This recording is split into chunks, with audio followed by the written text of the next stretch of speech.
Bread and Roses was originally conceived by myself, my partner, and a group of our friends.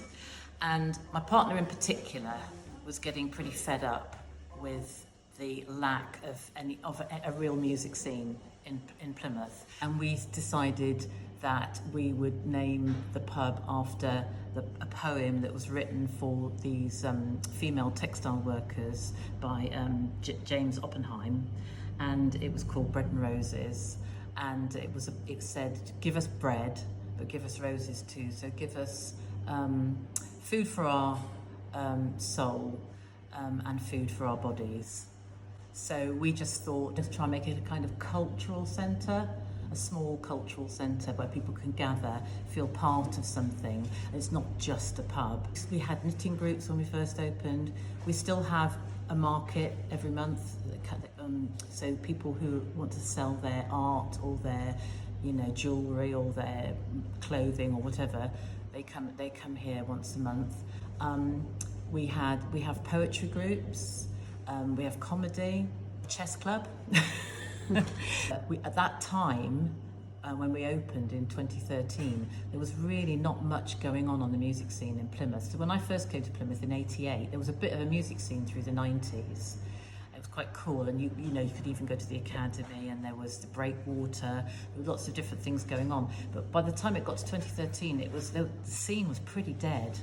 We tried to be really genuinely inclusive of all age groups. We tend to be our music, so we're not, some pubs focus on punk or they might focus on rock. We tend to be more on the jazzy, funky, reggae, prog rock kind of side of things. Folk as well, we do a bit of folk music as well. And our focus was, the only thing that goes on in here is conversation and music. And that's how it is. And it's amazing, people come in here, they don't look at their phones, they mingle, they mix. The other thing about it's a grassroots venue.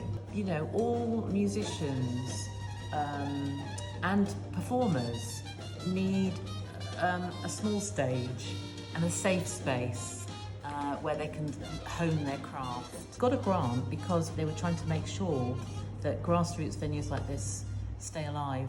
Because without them, you don't get a music scene.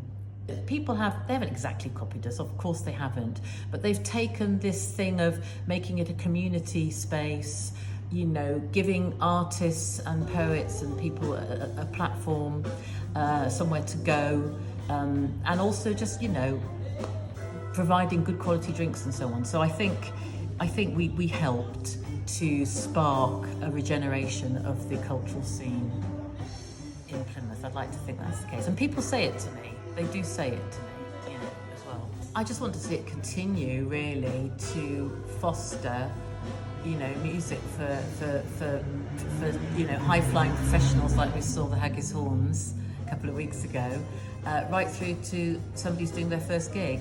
I've had really nervous, terrified singers, and then just going up to them and saying, that was great, would you like to come back for another gig? And you can just see their eyes light up and they're so happy to get that validation.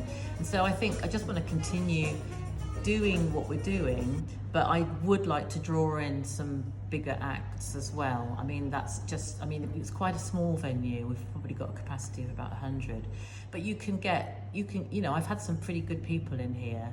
And so in the autumn, we're going to try and get a new lighting rig and a better PA, and that will encourage, so then we can get people down from Bristol and, try and get some slightly bigger acts, which, in addition to the grassroots people.